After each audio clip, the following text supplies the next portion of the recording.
Um, so what does it mean to be without agency? Um, for that, I have to go to agency, which a lot of you are familiar with advertising agencies and real estate agencies. But for this, I'd like to depend on an older definition, which is moral agency. And that could be described as free will. And for the purpose of this conversation, I'm going to break that into 5 sections. It's awareness, observation, integrity, alignment, and progress. There we go. So the first one, awareness. When I started off in this industry, I was a video shooter, and I worked as a freelancer, and I worked at the media department at Vancouver Film School. And my first direction gig was for the Liberal Party of Canada, and I was carted around the city interviewing politicians who, for the most part, were white men who had a series of partisan talking points, and they didn't want to deviate from that. They were very rigid, and as much as I wanted to get a human interview from them on camera, they wouldn't do it. They wouldn't talk to me one-on-one, and that just didn't work for me. There was an exception to that, and it was when I walked into the basement of Blast Radius, and I was setting up, and this woman walked in and noticed that I was nervous, and she said, "Is there anything that I can help you with?" And she actually genuinely wanted to help. She saw that we were both there to get a job done, and she worked with me to do it. She didn't chastise me for not being professional like I'm sure a few of the other people I interviewed would have. She just sat there and she gave me her trust and respect. And that's something that I took from that moment, is that instead of demanding that people earn our trust and respect, it's something that we can give to them and genuinely say, it's yours to lose. So years later, I was doing a project for the YMCA in Vancouver where we did some research shortlisting the people who were critical in the developmental years of the YMCA. And as we were shortlisting these people, a familiar name was on there. It was Mae Brown, this woman that I'd met years before in the basement of Blast Radius. It turned out that her and her husband played a role in the YMCA. They created a boys' camp in the interior. And they spend a lot of time working with people to develop social skills and develop conviction and life skills. And I realized that this is a thing that she did with everyone. I wasn't an anomaly when she walked in there. She genuinely took an interest in people and tried to bring out the best in them. And that's something that stuck with me. And it's brought up the question of legacy, is what do I want to leave behind and what do I want to do in the job that I'm currently doing. And for me, that's a bit of an anti-legacy. I want to be invisible. I genuinely believe that my best work is done when I stand behind other people and help them achieve their goals. And I look at a bunch of you in here and I could see as project managers, product managers, account managers maybe, you're familiar with that scenario.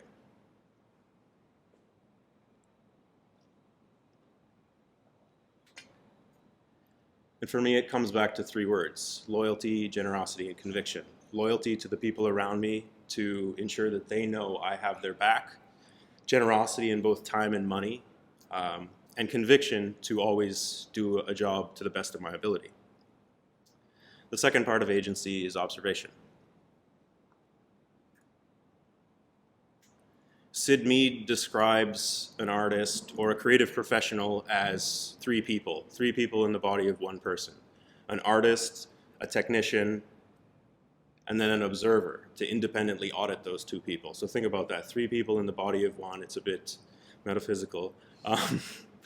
And some of you are looking at me and you're like, well, I'm not a creative person, I'm a project manager, I'm a product manager, and I think you should stop thinking that way, because you are creative people, you're part of creative teams, and those teams would fall apart if you weren't there.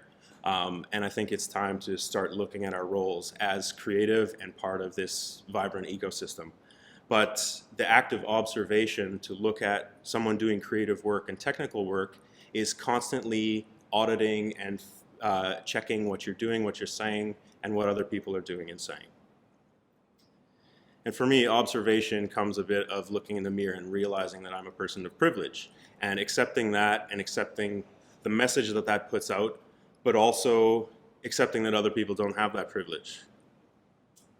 Another observation I had is that of the current ecosystem for digital projects, advertising, marketing, in that a business gives a bucket of money to a big agency and that agency parts that project out to smaller agencies and freelancers for pennies on a dollar.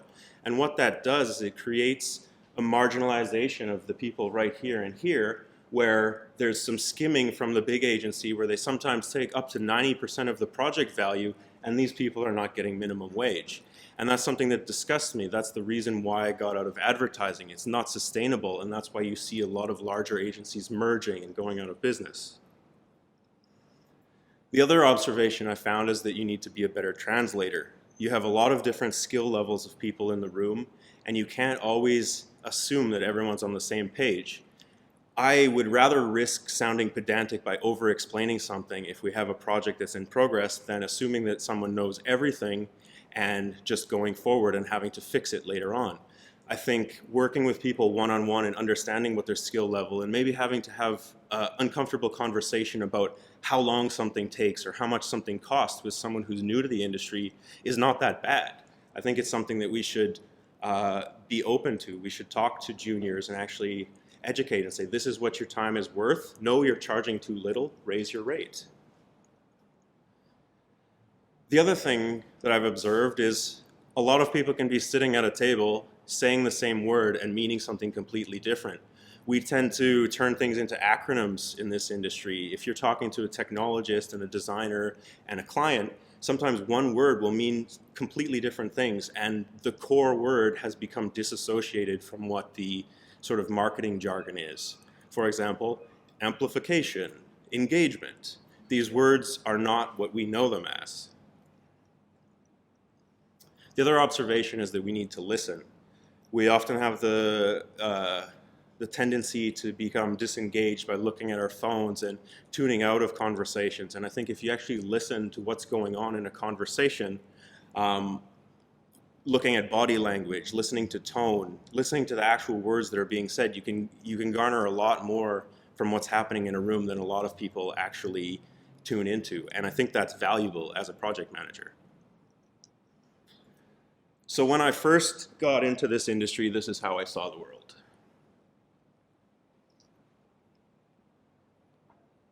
It was my role, it was the role of my team members, and it was the end product that we created. But as I got a bit more experience, some of you are familiar with this, you realize that it has a lot to do with the profit that's garnered from the project that you make. The product is still important, the market is important, but the team and the role are diminished because those parts are interchangeable when you look at the whole ecosystem. But when you continue looking at those things, it's the intersection of the role, the team, and the market that have a lot of nuances built into it. And for the purpose of this, I've listed some of the negative ones. There are a lot of positive ones as well, but these are the ones that often cause friction, and these are the ones that you have to listen for. And sometimes the way you've been raised or the way the people around you have been raised have subtle undertones that you have to listen for and you have to highlight as project risks or conflict risks. And when it comes down to it, I think that we should always be championing a minimum standard of quality of life, of payment, of just the standard of needs that the people around us have to actually do the work that they need to do. And we have an obligation to ensure that those needs are met. And if they're not being met, we should do something about it. Third part is integrity. A lot of people look at the advertising agency or the digital project ecosystem as a game that there's winning and there's losing. And I say, you don't need to play that game, but you need to understand how other people are playing you. I could stand here and say, oh, you know, this is how I want to see the world. I see this equal place where everybody has fair pay and everybody is treated with respect, but that's not going to happen overnight. You have to realize that not everybody thinks that way. And as much as I want that to be the vision, if I go out there and say, let's be fair, other people will take advantage of that. And it's not smart to be that naive because you'll end up not making as much money as the people who would take advantage of you. And for me, that's getting comfort in the word no. Saying it with conviction and saying it loud if you have to. Understanding that no doesn't equal insubordination. You can say no to people and say, these are the minimum requirements that I need to do this job. And if you can't handle that, maybe we can't work together. Or this is something that I strongly believe in, and if you're going to pull rank on me, we're going to have a bad product out of it. And, we should feel confident in saying that. As a lot of you know, addressing red flags as they pop up is important. Sometimes you have to act on them and sometimes you don't, but I think part of your process is finding the red flags that exist in human resources, in project resources, in just everyday resources that you use on a day-to-day basis, and knowing that they're there, and just keeping a mental audit of that. This is a red flag. If you hear someone say the first part of this, whatever happens in that blank pretty much ensures that you don't have to hear what comes next. For example, there are a lot of men in the industry that still think it's okay to give advice like this, and I think this is destructive. It comes from a place that I'd like to believe is helpful, but it's not. And this is where I'm speaking to the men in the audience directly, is if you think this and then you say it, that's one thing, but you should actually introduce a mental blockade that says, maybe I shouldn't say this, and then think about where that thought came from and change that behavior. And I know I'm preaching to the converted here, but this is what I hope for the industry, is that people who spout this nonsense actually introduce a mental blockade and change that behavior, because that's what's holding us back. And there exist instances where those people will not stop that behavior. And I think that we should be ruthless about purging them from our lives, purging any contact we have with them and blocking them completely. I don't think we should be afraid of that. If we say, no, you know what, you're compromising the basic needs I have. If you don't agree with that, we don't have anything in common, and I'm okay with that. But what you'll find when you say no to people in positions of privilege is that sometimes they throw tantrums.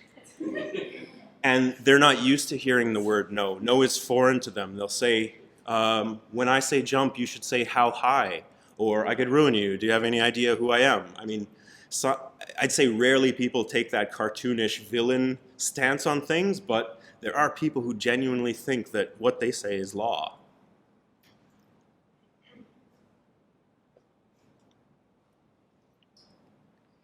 And for me, it comes back to this. This is the thing that our generation is set out to fix. And if we don't fix it, every subsequent generation is going to feel the impact of that. At best, a 30 to 40-year-old man or woman has a $7,000 wage inequality.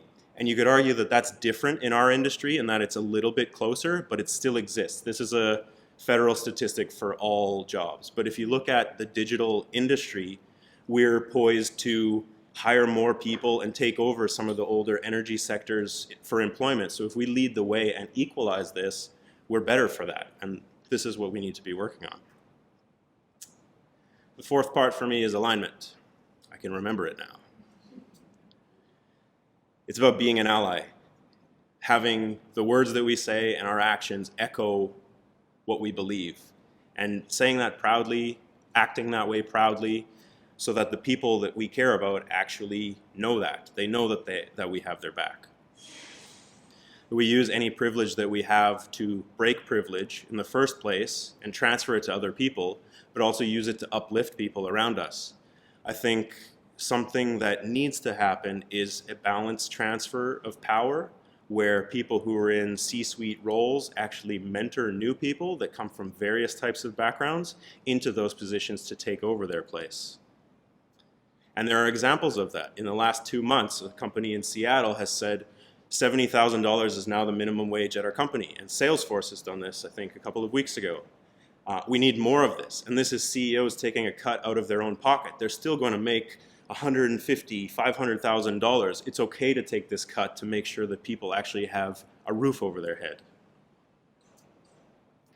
For me, it's based a bit in ego. I can't do my best work if I go into a boardroom and I know that the people sitting around the table with me are not the best people for that job. If there is a boardroom full of homogenous decision makers, the best product will not come out of that.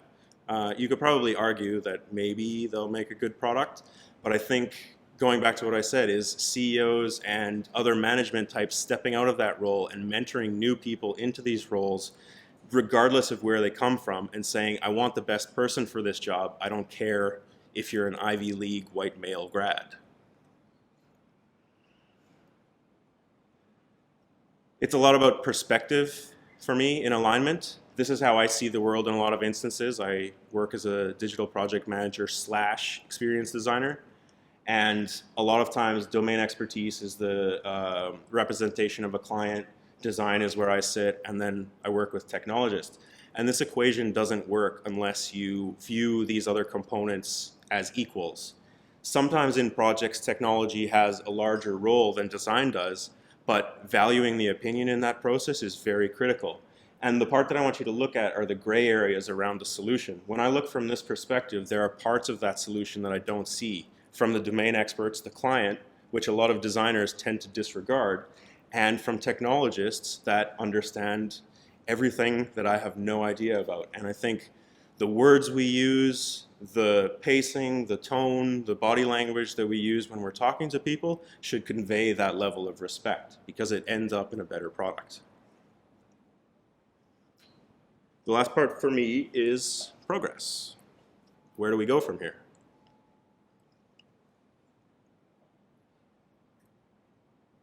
It has a lot to do about choice, what we will and won't do. And I think this is the baseline, pay fair wages. A professional in Vancouver cannot be making less than $35 an hour as a freelancer. That's the baseline. It should be more than that with levels of experience. If you're working at a company that currently has an unpaid intern, that's illegal. That's not something that can happen in BC unless you're getting course credit and enrolled in a program somewhere. Interns can make no less than minimum wage, and this is for every hour worked. That loosely translates to $72,000 a year as a living wage in Vancouver, which is a little bit higher than Seattle if you look at that, but that's what we should be looking at. And as managers of projects, as managers of digital products, this is what we have to champion for the people around us because this city is expensive. Knowingly or unknowingly, we need to provide resources for our peers. This could be as simple as sending a blog article to someone if you know that they like a certain type of content, or sending visual inspiration to someone on your team that likes a specific style. But it also could be just getting to know the people around you a little better, getting to know what they care about, and realizing when they have a bad day. Maybe it's going for a hike with them on the weekend and actually understanding how that charges them. Like, it's in your best interests to look at the people around you and say, I know this helps you do the job that you do, and I'm just going to place this, energy in front of you. I like to think of a 0 to 3 rule or a 1 to 3 rule, which is essentially if someone refers me to a job or refers me to someone else, I'll try to give out 3 good referrals to other people. And I say good referrals because I don't want you to just go out there and say, oh, meet this person. Like, look at the people around you and say, oh, you do this really well, you do this really well. You haven't met, I think the two of you could do good work together. And frame it really well, get better at writing referral emails, and start introducing people. Start referring people for work. Start hiring people. As I said at the start of this, I think I have a genuine interest in asking, how can I help you? And when I first came to Vancouver, I got a negative reaction to that. A lot of people that I said, how can I help you, or can I collaborate with you, looked at me with a sort of a frown and said, like, do you want something from me? And I just kept doing it, and I tried to convert them and say, no, I actually genuinely want to help you. And I think that's something that's in Vancouver that I haven't quite figured out, that we tend to look over our shoulders at what other people are doing and gossip a lot. But having these open conversations about project successes and project failures and moving forward as an industry are something that we can do a lot more of. I mean, there's evidence of that in this room and a lot of other communities, but let's do more of it. Within that, I think you have to be ready to be wrong. This whole presentation could be wrong, and I'm okay with that. I negotiate from a place where I don't know everything, and I'm open to learning. And if you're ready to be proven wrong, it invites a genuine opportunity for education. And I think that's something that's worked well for me. When you're wrong, I think it's important to know how to apologize. Fuck your non-apologies. I'm tired of hearing, oh, I'm sorry if I hurt your feelings. I'm sorry if you took things that way. Own up to it. Say, I'm sorry that I messed this project up, or I'm sorry that I said that. I'll do better next time. I'll be better next time. And I think that precipitates a much more healthy work environment. So for me, I can live without the traditional advertising agency where we squeeze juniors and people in maybe less applicable career choices as the management structure sees it out of the industry. But I can't live in an industry without awareness, observation, integrity, alignment, and progress. I think those are things that we need to move forward as a collective. Thank you.